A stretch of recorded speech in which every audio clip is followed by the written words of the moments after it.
여러분 반갑습니다. 저는 윤남모 목사 매누아 영성훈련원장입니다. 오늘은요, 나는 영원한 소금의 제자라는 제목으로 여러분을 찾아왔습니다. 지난번에 언약에 대해서 말씀드리다가 소금 언약을 말씀 못 드렸는데 그렇게 간단히 다룰 문제가 아니라서 제가 오늘 따로 소금 언약과 그리고 너희는 세상의 소금이다. 너희는 영원한 소금의 제자다. 이런 말씀을 여러분과 함께 생각해 보고자 합니다. 사실 이거는요, 윤남목의 말씀 TV에 올라갈 동영상이지만 제가 여러분들이 윤남목의 말씀 TV에서는 어떤 것을 배우고 있나 라는 것을 조금 소개하기 위해서 오늘 이 동영상을 윤남목 TV에 올렸습니다. 제1회 미주 매누아 치유 기름 부음 부흥회가 100명 선착순으로 지금 신청을 받고 있습니다. 등록비는요, 한국에 구자가 있으면 국민은행으로, 그리고 미국에서는 뱅크 오브 아메리카로 젤레로 여러분이 트랜스퍼 해주시면 됩니다. 이 세 분의 강사님들이 치유축사 전문 사역자로 여러분들에게 사도행전의 그 놀라운 하나님의 치유를 현장에서 보여주실 것입니다. 여러분들 혹시 여러분이 치유사역을 또 따로 하고 싶다든지 치유사역에 관심이 있는 분들은 꼭 오셔서 한번 참여해 주시면 좋겠습니다. 우리가 봐야지 뭐 우리가 할 수 있는 거거든요. 여태까지 어떻게 치유를 하는지 어떻게 축사를 하는지 한 번도 본 적이 없는데 내가 치유사역을 하고 싶다. 그렇다면 오셔서 보시고 임파테이션 받으시고 여러분이 풍성한 치유사역을 하러 나가시기를 바랍니다. 윤남옥 말씀TV의 다음 동영상은 하나님은 어디서 우리들을 훈련시키시나 라는 주제로 여러분 하겠는데요. 대개 나는 그들의 하나님이 되리라 라는 주제를 가지고 이 책을 가지고 따라가겠지만 제가 중간중간 더 내용을 넣어서 더 풍성하게 구석사적으로 성경을 읽어 내려가겠습니다. 성경에 너는 세상의 소금이다 그랬잖아요. 너희는 세상의 소금이니 소금이 만일 그 맛을 잃으면 무엇으로 짜게 하리요. 후에는 아무 쓸데없어 다만 밖에 버려져 사람에게 밝힐 뿐이니라. 마태복음 5장 13절에 말씀이 있었는데 여러분 너는 세상의 소금이다 라는 것을 어떻게 이해하셨나요?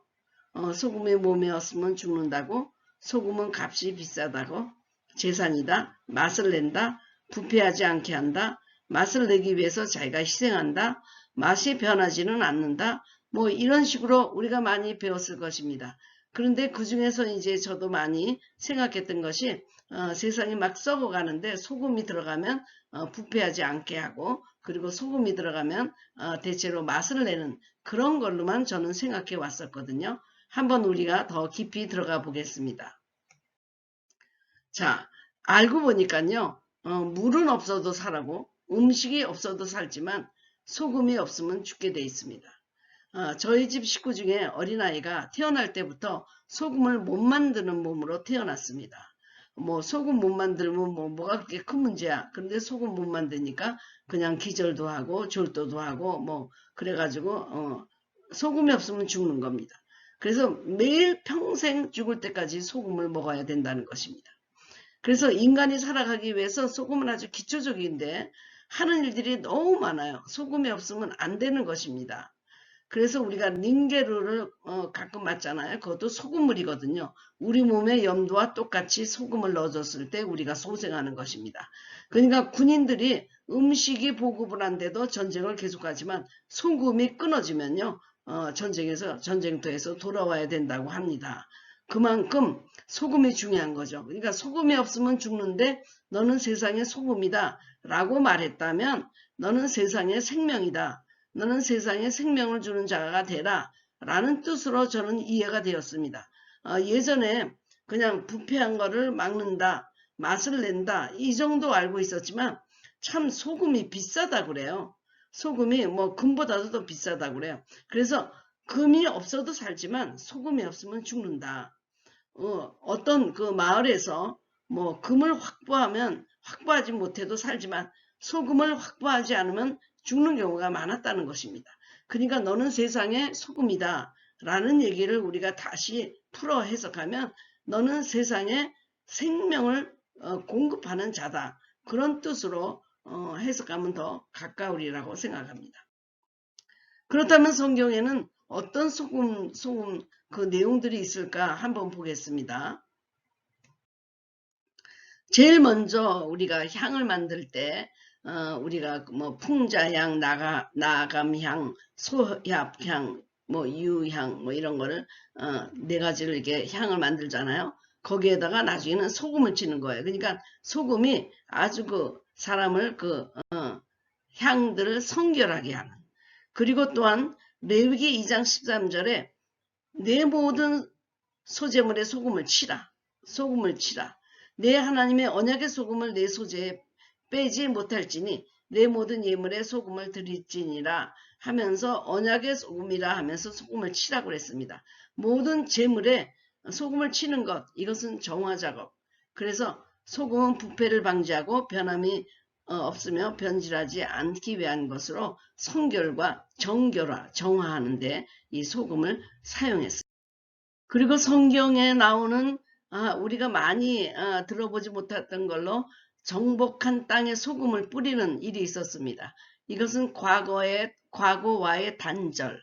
그래서 그것을 성지작업이라고 우리가 볼 수 있는데 우리도 매누아에서도 랜드워크 성지작업을 갈 때 생수에다가 소금을 뿌리고 올리브유를 뿌리고 땅 밟기를 하면서 그 주변의 땅을 깨끗하게 하는 경우가 많이 있는데요. 이 소금이 예전에도 이렇게 성지 작업할 때 사용했던 것으로 보입니다.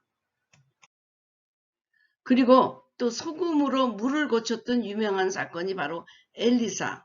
엘리사가 그 토양이 나쁘고 물이 나쁨으로 자꾸 열매가 맺지 못하고 떨어지니까 엘리사가 세 그릇에 소금을 담아 내게로 가져와라. 그리고 물군으로 나가서 소금을 그 가운데로 던지며 이르되 여호와의 말씀이 내가 이 물을 고쳤으니 라고 얘기하잖아요. 우리가 이 마라의 쓴물에도 나무가 들어가면서 달게 되죠. 그 물이. 그런 것처럼 이 물에다가 소금을 뿌렸다. 그랬을 적에 이 소금이 무엇을 상징할까? 바로 영원한 언약이 되신 예수님을 상징하는 것입니다. 그러니까 물이든 땅이든 뭐 어디든 다 주님이 던져지면 물도 달아지고 물도 열매를 맺고 하는 그런 것으로 치유로 소금의 역할을 했는데 바로 뭐 소금 우리가 옛날에 뭐 밤에 오줌 싸면 너 가서 소금 받아와 그러면서 이제 우리가 뭘 쓰고 나가서 소금을 받아왔잖아요. 그리고 기분 나쁜 사람이 오면 소금을 뿌리고 그랬는데 사실 우리가 성경적으로 생각하면 이렇게 변하지 않고 값비싸고 영원할 수 있는 것 소금이 누굴까? 인격적으로 생각하면 이 소금 언약은요 바로 주님을 담보로 맺는 어떤 그런 언약과도 상통합니다. 그러니까 소금이 그냥 단순한 소금일까? 우리가 한 번 더 깊이 생각해 보면 좋겠습니다. 그래서 소금 언약은 변하지 않는 속성으로 무슨 중동에서나 어디에서나 이렇게 무슨 약속을 맺을 때 거기 소금을 했다는 거예요. 그러니까 소금처럼 변하지 말고 우리가 계속해서 언약을 이어가자. 그러면서 소금 언약이 영원하다는 것을 표시하기 위해서 소금이 사용됐습니다. 그러니까 소금은 영원한 거예요. 소금은 절대로 그 속성이 변하지 않고 녹아도 소금은 소금입니다. 그래서 소금 언약은 영원한 것이죠. 주님이 나는 세상의 소금이다 라고 말하신 적은 없지만 나는 세상의 빛이다 라고 얘기했지만 너희는 빛과 소금이 되라고 하셨죠. 영원히 변치 않고 값비싼 소금 이 속성을 보면요. 본질을 보면 바로 주님만이 가능한 것입니다.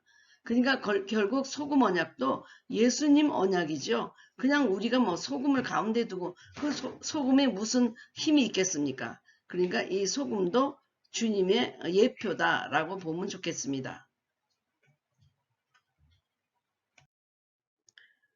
성경에 보면 사람마다 불로써 소금칠 듯함을 받으리라 하고 마가복음 9장 49절에 불로써 소금칠 듯함을 이런 말이 나옵니다.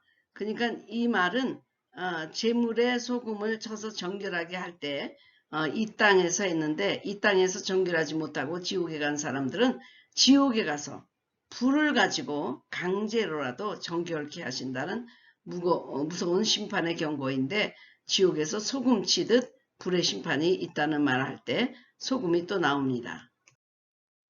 그리고 소금으로 화목하라 하는 얘기가 있죠. 소금으로 언약하고 소금으로 화목하고 이 모든 것들이 너희 속에 소금을 두고 서로 화목하라 하시니라 할 때 이렇게 약속을 하는 것에 소금처럼 변하지 말자. 이 약속에 변하지 말고 우리가 지금 화목했으면 영원히 화목하자. 소금에 이렇게 화목하고 소금의 언약에는 영원이라는 뜻이 들어가 있습니다. 그리고 너희 말을 항상 은혜 가운데서 소금으로 맛을 냄과 같이 하라. 소금은요. 음식에 들어가면 아주 감칠맛 나게 딱 맛이 나잖아요. 음식에 덤덤하게 맛이 없을 때 소금을 탁 치면 그 맛이 살아나는 경우가 얼마든지 있습니다. 그래서 말도 우리가 맛나게 할 수가 있고요. 그리고 인생을 또 맛나게 할 수 있는 것도 바로 소금의 역할이라는 것입니다.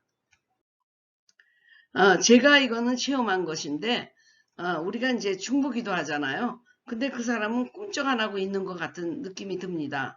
그런데 우리가 성령 안에서 그를 중보기도 할 때 바로 소금을 넣어주는 것입니다. 소금.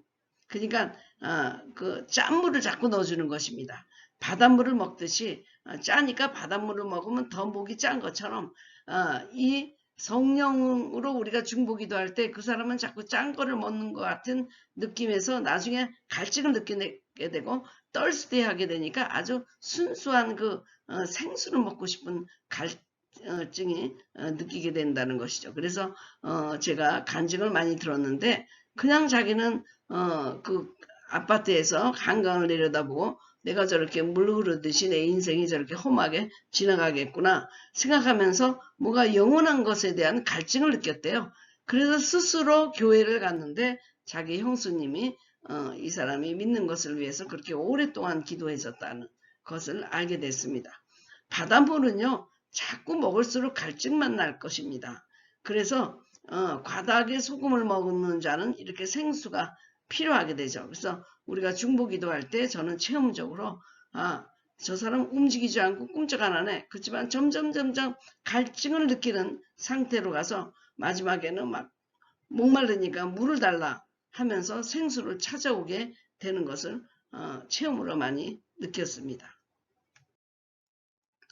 그럼 누가 맛을 잃은 사람인가 라는 뜻이죠. 여러분 소금은 맛을 잃는 일이 없습니다. 소금은요 녹아도 그 맛이 그 맛이에요. 그런데 맛을 잃었다 하는 것을 소금으로 비유했잖아요. 그러니까 이렇게 맛을 잃어서는 안 된다는 것을 강조하기 위해서 주님이 그 말을 쓰신 거거든요. 그것이 바로 이 소금의 비유를 얘기할 때 이와 같이 너희 중에 누구든지 자기의 모든 소유를 버리지 아니하면 능히 내 제자가 되지 못하리라 하고 소금 얘기가 나오거든요. 그래서 주님은 자기 십자가를 지고 따르지 못하는 자들 바로 맛을 잃은 소금이고 맛을 잃은 제자다. 그러니까 소금이 맛을 잃을 수 없는 것처럼 제자도 맛을 잃어서는 안 된다. 그 본질을 계속 가지고 있어야 된다. 그것을 지금 말씀하시기 위해서 하신 거예요. 그러니까 들을 귀가 있는 자는 들을지어다. 이렇게 말씀하신 것입니다. 그럼 소금으로 산다는 의미는 여러 가지가 되겠죠. 성실하게, 화목하게, 책임 있는 자로 다른 사람들에게 녹으면서 맛을 내주고 희생하면서 맛을 내주고 부패하지 않도록 썩지 않도록 그러기 위해서 자기가 희생하고 죽는 것. 그리고 말로도 은혜를 끼치고 덕을 세우고 다른 삶에도 어떤 맛을 내주는 그런 소금. 그리고 자기 십자가를 지고 희생하며 사는 제자의 삶이고 그리고 가장 중요한 것이 꼭 필요한 사람일 뿐만 아니라 왜 필요하냐? 남에게 생명을 주기 때문입니다. 소금은요. 없으면 죽는다고 제가 전제를 했습니다. 그렇기 때문에 남에게 죽어가는 사람에게 소금을 줘서 소금을 살리는 것 바로 이것이 소금의 역할이라고 하는 것이죠. 그러니까 소금이 사실 영원하다. 생명이다. 저는 그래서 그 소금이 소금일 수 있는 분은 우리 예수 그리스도뿐이 안 계신다고 저는 생각합니다. 오늘 하나님이 여러분을 향해서 원하시는 삶은 어떤 것이라고 생각하십니까? 한번 여러분의 말로 정리해 보세요. 그러니까 소금은 소금인데 어떤 소금으로 살기를 원하는지 여러분도 마음속에 정리를 해보셨는지요? 그래서 나는 세상의 소금이다. 이거는 당연한 것이고요. 나는 소금의 제자이다. 그냥 소금을 인격적으로 생각한다면 영원하고 변하지 않고 남의 인생에 맛을 내고 또 남의 인생에 생명을 줄 수 있고 하는 그 소금은 저는 인격적인 예수 그리스도뿐이 없다고 생각하는데, 주님께서 그럼에도 불구하고 너희가 세상에서 맛을 잃은 소금이라는 것을 비유하시기도 하시면서 결국 너희들을 나의 제자가 되라 그렇게 말씀했기 때문에 나는 소금의 제자다. 저는 감히 이렇게 부르짖고 싶습니다. 세상의 소금이잖아요. 뭐 예수님이 소금이 됐든 누가 소금이 됐든 또 나는 그 소금의 제자가 돼야 될 것입니다. 그러나 진정하게 소금이 소금일 수 있는 분, 영원하고 그리고 썩어지지 않게 하고 생명을 주고 다른 인생의 맛을 주고 자기가 희생하면서 그렇게 자기 십자가를 지고 가실 수 있는 분은 바로 예수님뿐이 없다. 그래서 나는 소금의 제자이다 라고 외치면서 나는 예수님의 제자다라고 외칠 수 있는 것입니다. 이 외침이 여러분의 외침이 되기를 바랍니다. 소금 언약 기도를 함께 드리겠습니다. 하나님, 오늘 우리에게 주신 말씀을 삶에 적용합니다. 생명과 같은 소금, 세상에서의 필요한 꼭 그 소금의 역할, 생명과 같은 역할을 할 수 있게 도와주십시오. 지금 그리고 소금과 같은 존재, 믿을 수 있고 성실하고 변하지 않는 충성된 제자들이 되어서 주님의 길을 따라가게 도와주시고 사회에서 소금이 되어 세상이 부패하지 않도록 말씀을 심는 자가 되며 소금과 같이 맛을 내어 세상이 살만하고 맛있는 세상이 되도록 우리를 인도하여 주시옵소서. 우리 가정에, 교회에, 사회에, 국가에 소금이 되게 도와주시옵소서. 우리에게 영원한 소금이 되신 예수 그리스도의 이름으로 기도드립니다. 아멘. 윤너목TV 광고 좀 내겠습니다. 윤순옥 권사님을 통해서 책이 아주 활발하게 구입하시고 계시는데요. 12월 15일까지 신청을 받고요. 3권 이상은 우체국 택배로 가서 그 다음날 바로 받지만 한 권일 경우에는 택배로 보내는 것이 아니고 우체국 메일로 보내게 돼서 소포로 가니까 여러분이 3, 4일 걸리게 됩니다. 2020년 매너와 청소년 기름부음 캠프 120명 선착순으로 지금 신청받고 있습니다. 자세한 문의는 연혜진 사모님에게 해주시고요. 그리고 미주 매너와 다락방 기도회는 30명으로 마감했는데 현재 31명이 등록해서 더 이상 받지 않습니다. 여러분 끝까지 이렇게 시청해 주셔서 감사합니다. 윤나목의 말씀TV에서 어떤 것을 배우는가 한번 소개하고자 이 동영상을 윤나목TV에 올렸습니다. 귀한 성경의 말씀으로 여러분을 먹이시기를 원하시는 하나님의 마음으로 여러분들을 윤나목의 말씀TV로 초대합니다. 지금부터 시작하는 구속사적 성경 묵상, 시원한 성경 풀이를 처음부터 여러분들이 함께 조인해서 은혜를 누리기를 원합니다. 다들 오셔서 구독을 눌러주시고 처음부터 함께 이 묵상 여행을 떠나시기를 바랍니다. 오늘은 우리 목사님이 할리데이 시즌에 맞는 스웨터를 사오고 오셨고 목도리를 사왔습니다. 그래서 저도 한번 입어봤는데 여러분 할리데이 시즌 기분이 나는 것 같아요. 옷이 아주 기분을 더 업해줍니다. 그럼 다음에 다른 주제로 여러분을 만나겠고요. 여러분 다시 한번 부탁드립니다. 윤너목의 말씀TV 꼭 기억해 주세요. 그럼 감사합니다. 다음에 뵙겠습니다.